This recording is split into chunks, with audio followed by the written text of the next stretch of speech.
Hi, my name's Zachary Angelot, and I just wanted to go over how to build a web server with Go and Echo.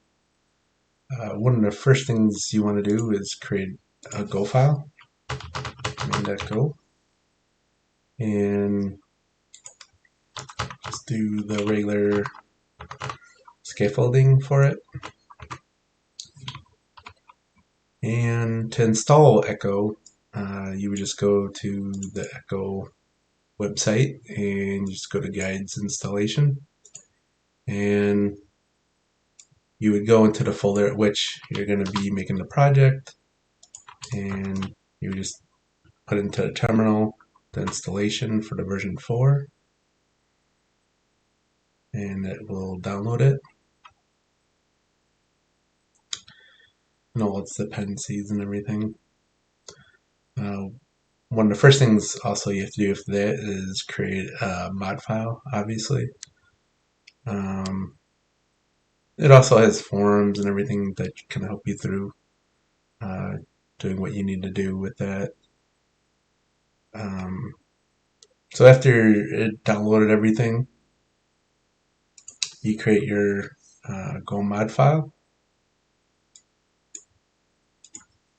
So Go mod, whatever it is you're going to name the project for the Go mod.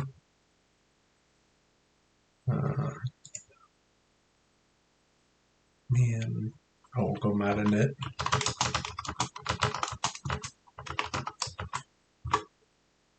And that created my Go mod file, as you can see here. And then you run go mod tidy to pull everything into it. Right now you installed the Echo, but you didn't pull it into your project. And so inside the website, they have kind of a cookbook. If you scroll down here, it'll say under cookbook, it'll have all these different ways to install whatever it is you need. Um, One of the first things you can do is just go to Hello World, which is right here, and just put it in, do go mod tidy to pull it all down. And if you look inside your go mod file, here's all the dependencies it needs.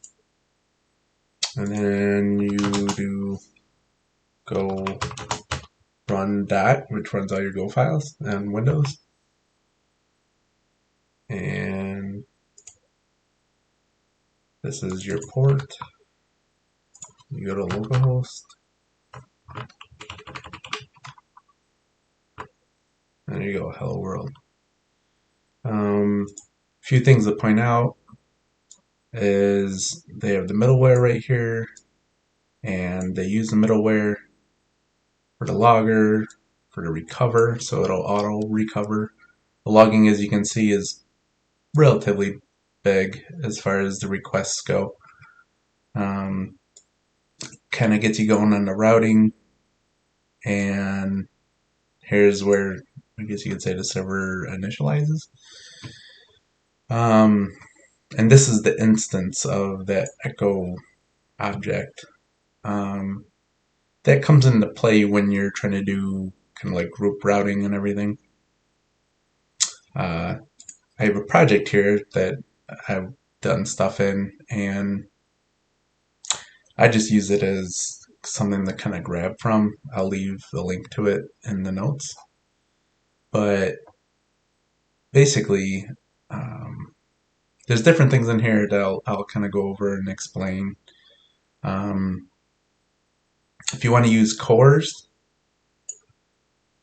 you would just use this. I believe that's also in the cookbook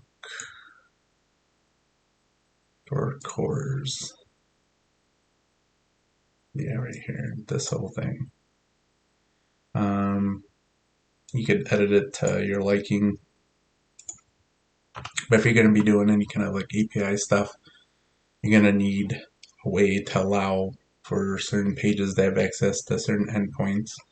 So, yeah, This is how you would do it. I mean, you would add specific pages here instead of an asterisk, but it's generally how you would be able to do it one way. Um, Another thing I do that I like to do is to take all these routes and put them into another file to kind of separate them out from this middleware instance, sort of. And so what I usually do is call a folder called routes. The naming of it is whatever. And then I'll do a file called routes. Sometimes I call it router, whatever. And what I'll do, I'll just go to the file part of this.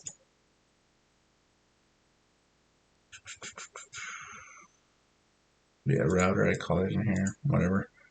And I just create a function. Well, actually, you should do package.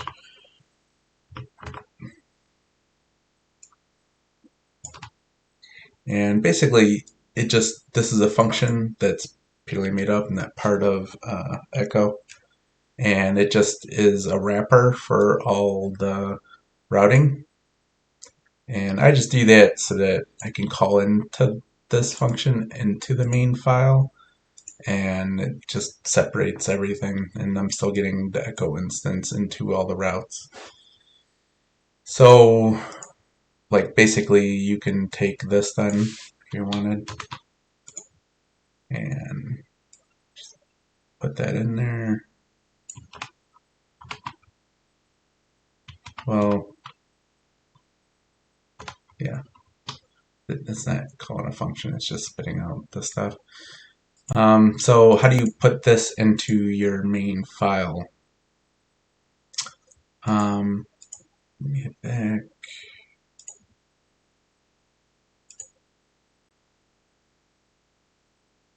Right here, I create this router, which I believe is inside of here. I think it's under templating.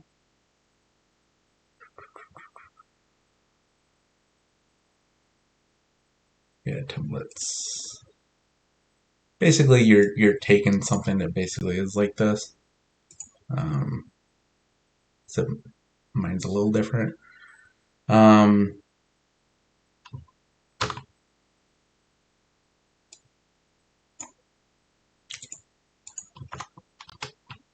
And you're just creating a render object. And then you use that E, which is the instance of the Echo object. And you're calling it, but you need an instance of this, which is what all this stuff is. But you could put this into a separate file if you wanted. It wouldn't really be that big of a deal. But whatever. This render method renders the template, and this inside of here you can add render methods pretty easily. So like you could call up a name and it'll run a method in your Go code, even though it's on the front end, but it's templated. I might go over that later, or maybe I'll forget. But anyways, if you go look now, it basically works.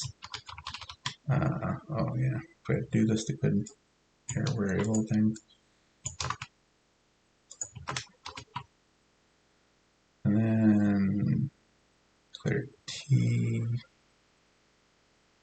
Oh, because it needs to know where to parse everything. Actually, I didn't mean to do that.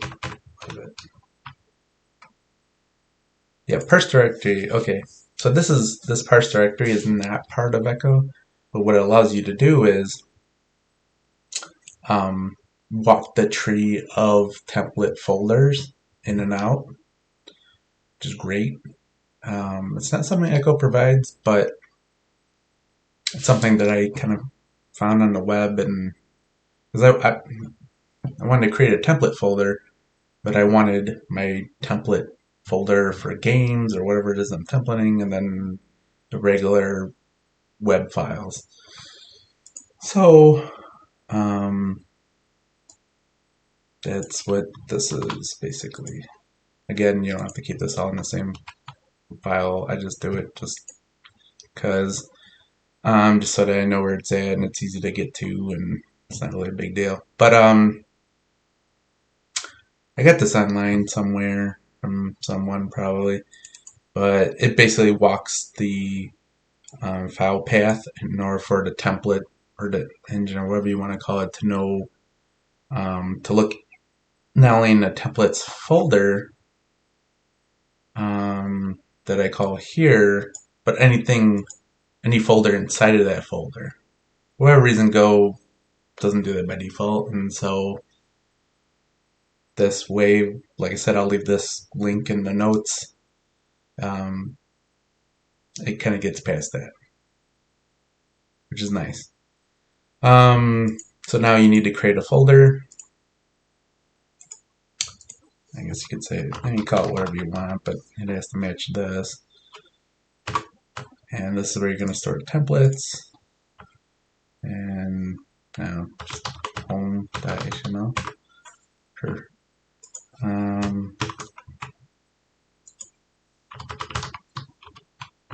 Okay, now you need to link up this route to basically here.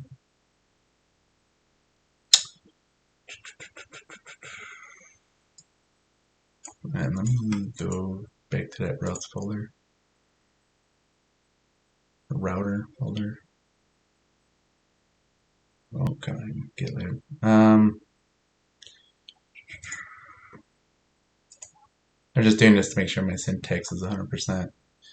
So you would just call up that function, or whatever it is. Let me go to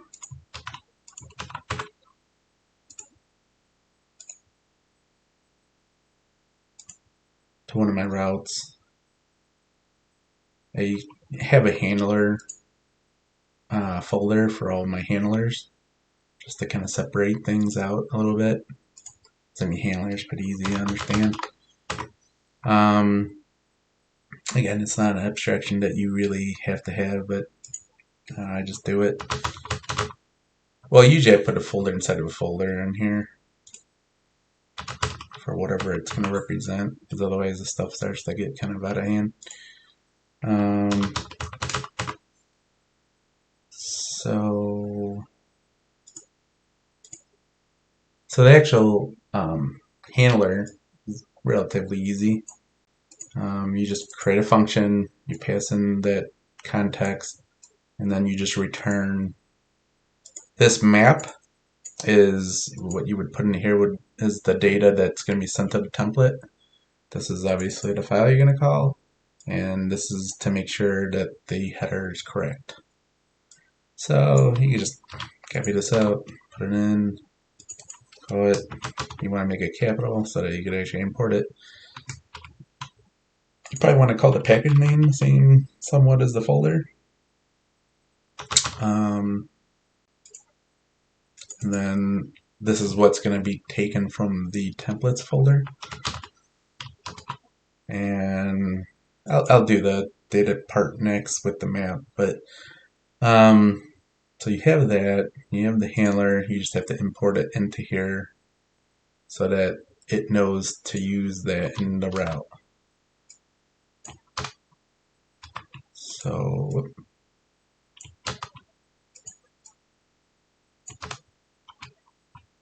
see how it doesn't know what this home thing is? So you have to import it. Wait, no, import. And you would, well, since I'm not doing, GitHub, whatever, handler home. And then I usually give it it would automatically import it. Okay, that doesn't usually happen. I don't know why. It should always happen. I mean, it never does for me on my computer, but Anyways, it just did. And so, okay, we have the file that we're going to serve. We have the route set up to call that function. Um, and then we have the handler that says grab this file. It should be it. Let's try it out. Well, let's do go mod tidy in order to pull down that thing we made, the folders. Go mod vendor, just so that we have a local thing of echo, so that every time we build it or whatever, we have to re-pull everything down. Go build, years. No. Alright, go run that. Let's see if there's any errors when we want the file, though. That's the real test. So, I think I made the route. Oh, just slash. Let's see. Not found.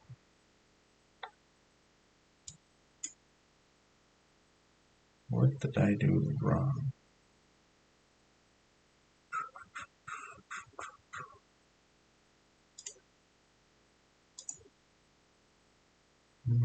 Oh, I'm thinking because render, we didn't actually,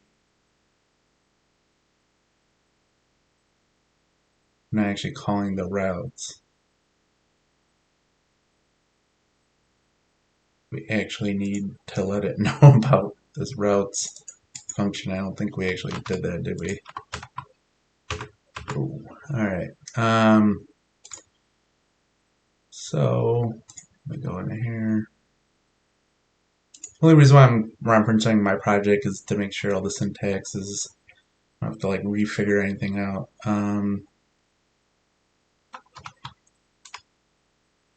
Yeah, I didn't actually import what was going on.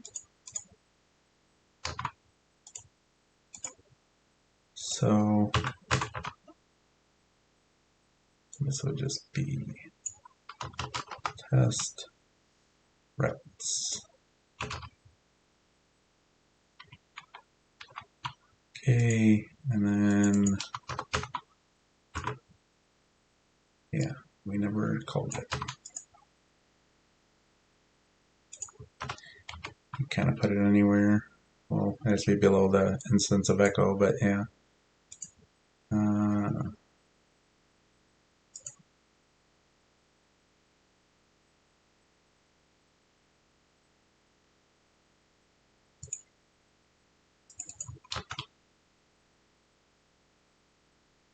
Routes.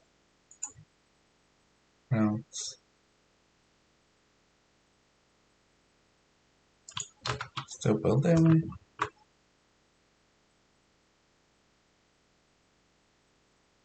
Oh, because we didn't change the name.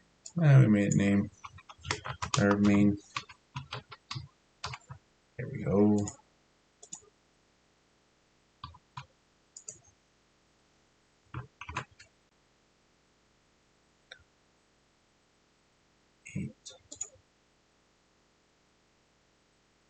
I have to import.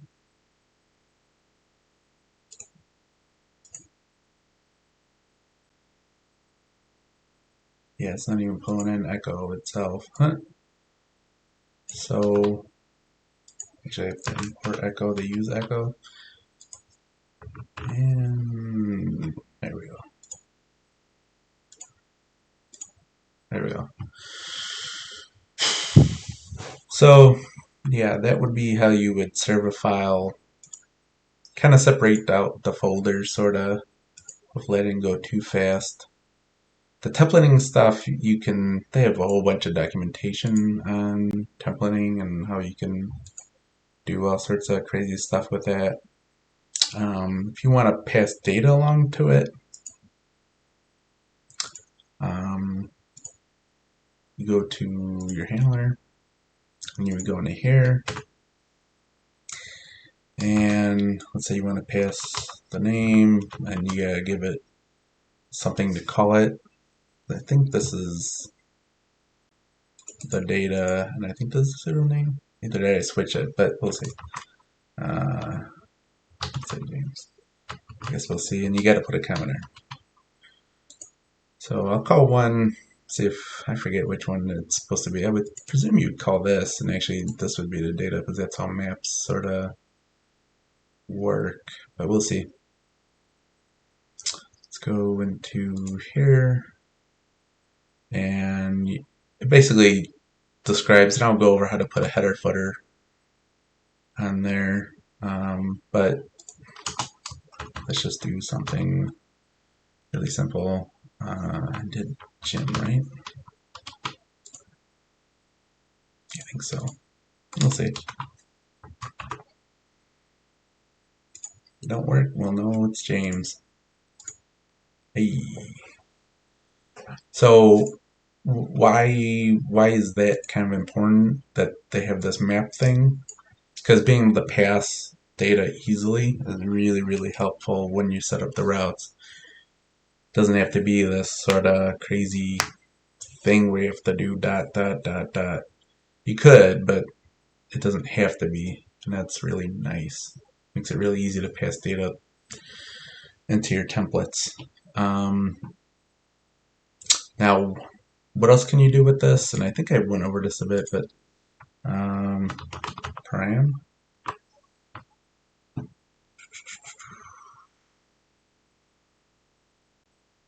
You get form data, so you can pass into a variable and just pass it into here to get to your handler. So for forms, really easy.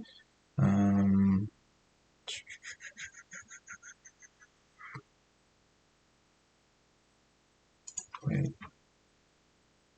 URL param. Yeah, the binding data for forms is nice because then just the form data goes to this like bind object, which I think I clicked on the right thing for you. DB bind, and it just automatically creates a struct based on that data. Really nice. So you don't have to deal with forms or whatever. It just uses that bind and it automatically binds the data to that object. Which again is really nice inside of your handler, so you don't have to like deal with crazy forms and piece it together and all that.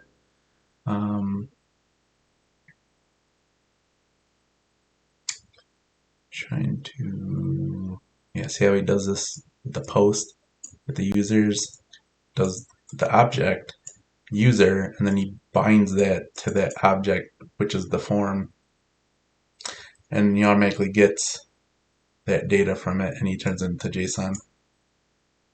Pretty nice, pretty easy. Let me see. URL. I thought it was called params. Wait, I got it in here. Handlers.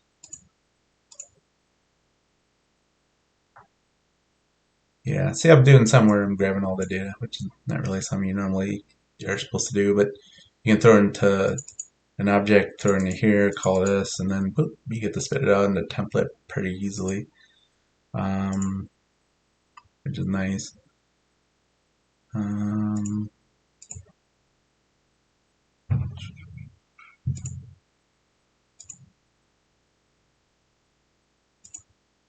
What's that? No.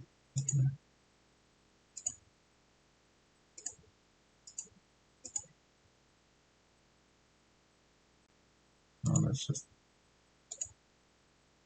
it was this one. I may not have what instance of that. I should. Yeah, here we go. C.param. So what this is when you create the routes, they have parameters. Let's say something like this. These colon whatever names are placeholders in the URL that automatically grab the data from the URL, and then this turns it into basically a variable, which is nice. So let me get this. we go to routes and we just do colon name. In order to run this handler, though, you then have to have something after it. But what you can do then is do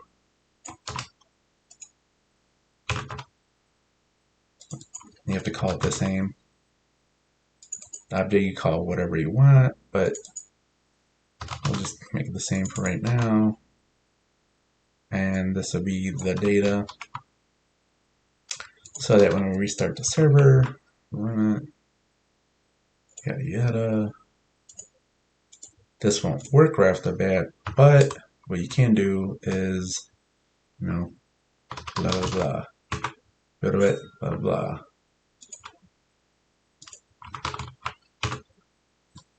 And that's what it uses in the template. Pretty easy, nice. A lot of things you can do with that.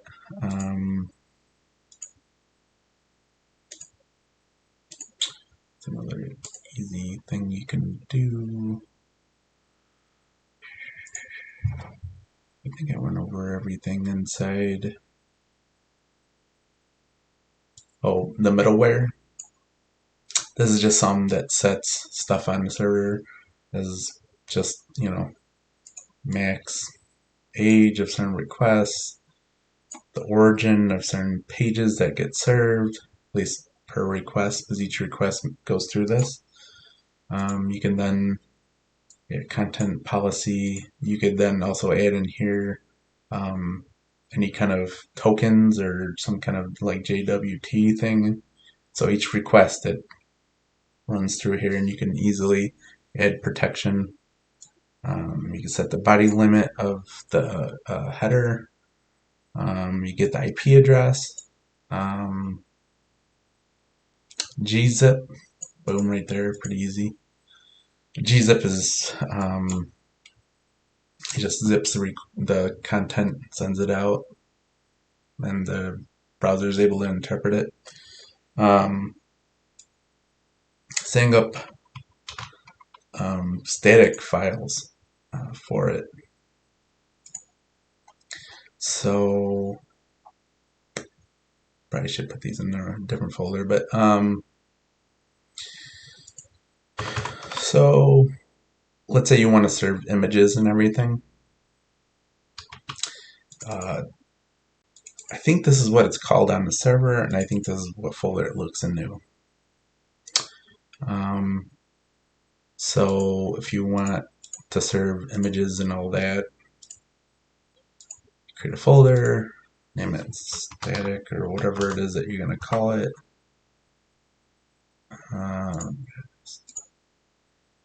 And then in that static folder, you could do CSS, JavaScript.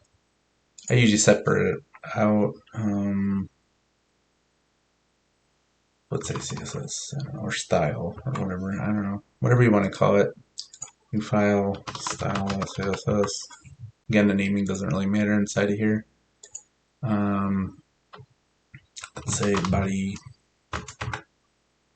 background, color. Okay, now you want to use this inside your template. Well, now you need to link that file. So, I believe it's static. Yeah, CSS. I think that'll work. Go up the server, do it again. Boom. Which in regular Go is a lot harder to call each thing. You can call each thing inside Echo, but I don't know, I need to be a lot easier to do it this way.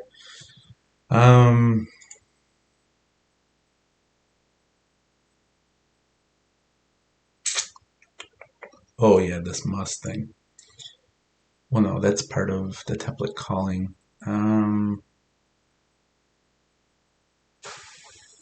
I really don't want to get into setting up the template methods just because, I'll be honest, I never really use them, and you have to set up the folder because this stuff gets a lot more complicated, but you can easily do it.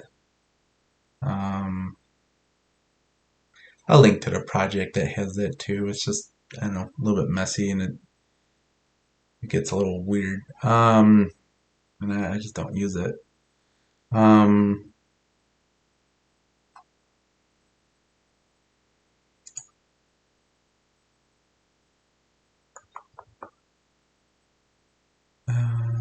I was messing a little bit with WebSockets, but I don't think I was doing it 100% right. But they do have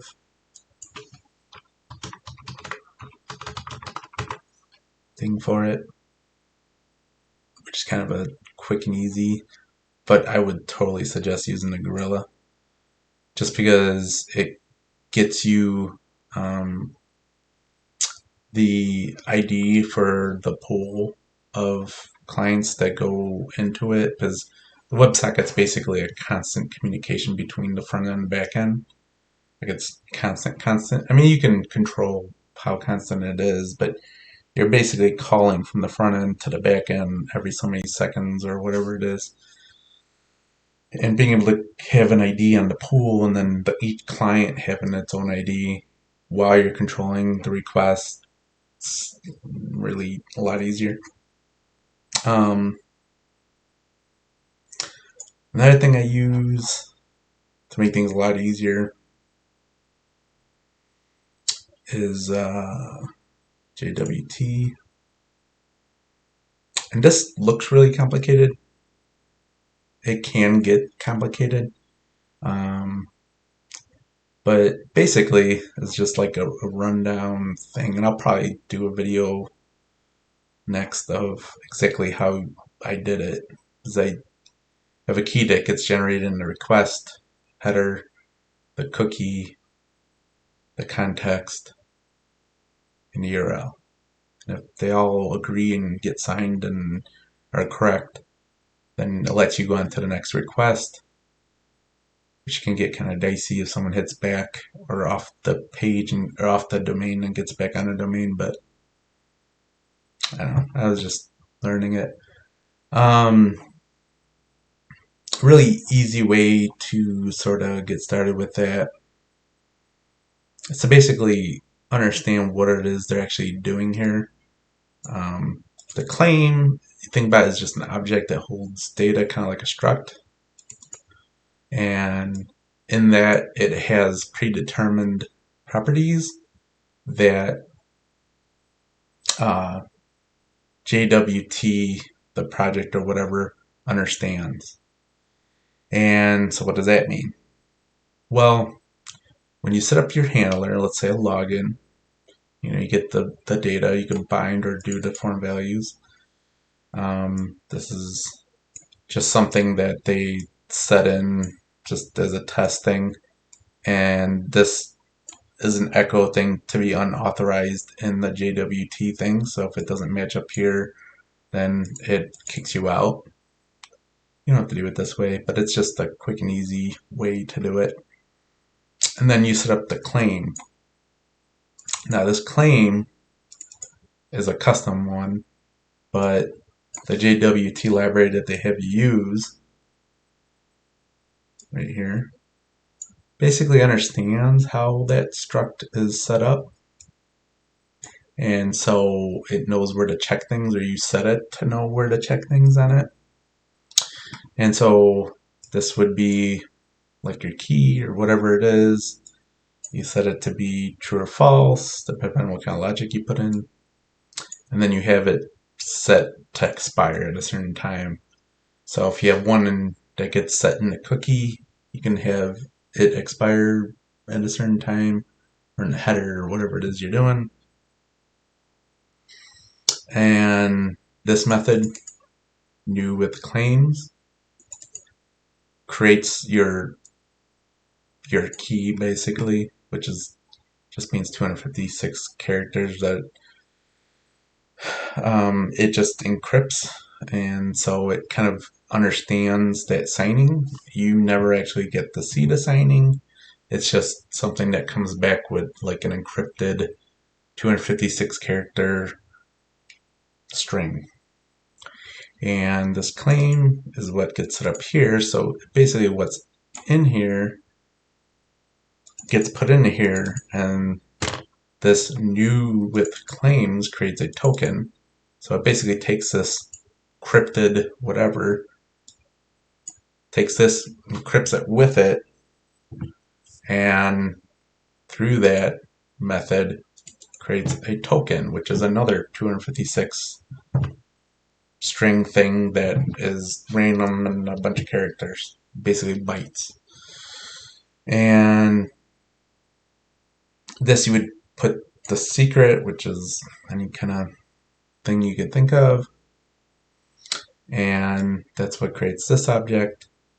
And so that token has also that method that then takes your key, turns into bytes, and then that's what you use. Because this claim is from here, and so yeah, it gets a little complicated, I guess, but it's not that bad once you have it kind of set up.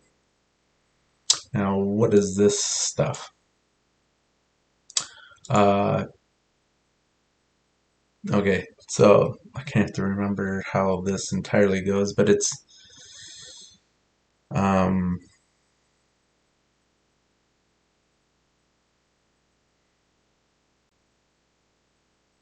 so in the context is a user that you're placing a token in. You're grabbing the claims that's custom that you made up here, kind of like a blueprint. Creates a claim, taking a name, throwing it in here, and right now with this restricted, it would just spit it out. So when you go to make an accessible route, or I guess is an unauthenticated route, this post, which is that login, which starts the ball game of all this stuff,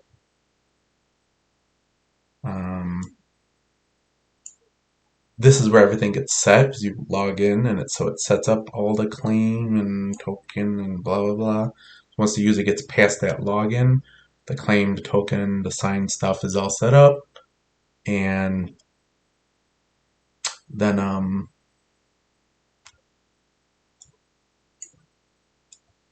you can create a restricted group, and this restricted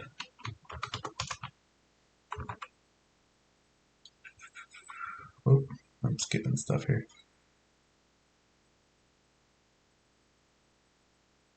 Where is this method restricted? Yeah, the restricted route. So that this restricted is just checking all that and then spits it out to see if it's okay.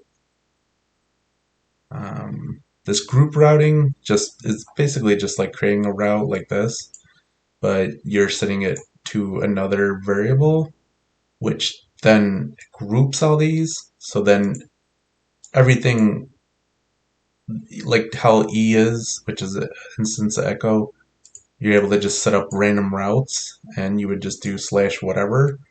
This group one has to start off slash restricted slash whatever because it's a group routing. And so this config thing, not normally how you would do it, but it gets checked in the middleware. So they're checking all this stuff in the every route, at least in the group route, I should say. So slash restricted slash whatever automatically runs through this stuff to make sure it's correct. And then yeah, that's about it. So you sort of have to understand all that and run through it in order to kind of realize, okay, why would you need this? Well, if you want restricted routing for people who pay for content or something, or people who create groups of people who edit content, or whatever it is that you're trying to restrict off from the normal everyone, or whatever it is, or maybe crawlers or whatever, This would be a really simple way to do that. It gets a lot more in depth though, um, especially if you go into this.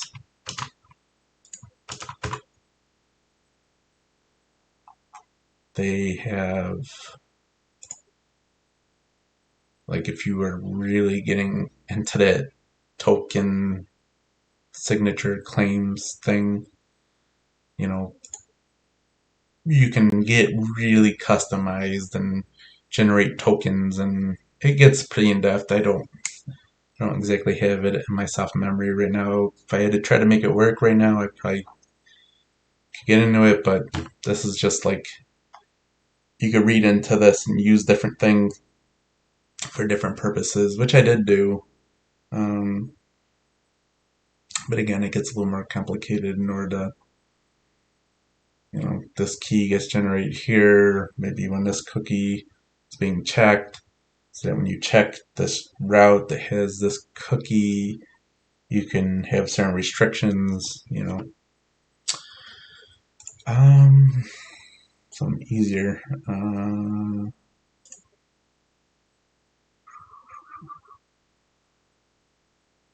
Redirects. I think it's C dot redirect.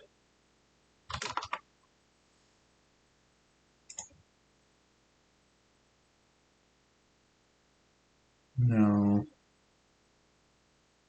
Um,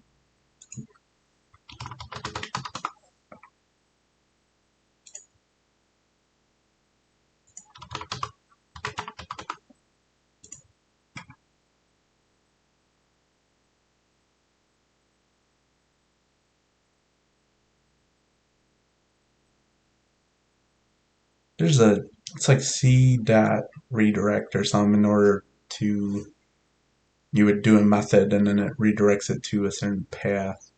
So if you want to check stuff and then put them to a different page. Trying to remember how I got that.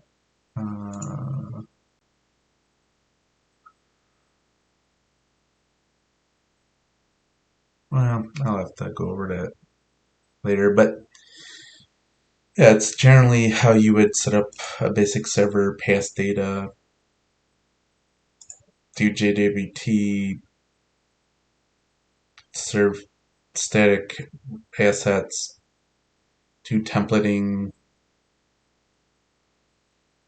Yeah, a lot of different stuff. Um, okay, if you need any help or anything or have any questions, please let me know. Thank you.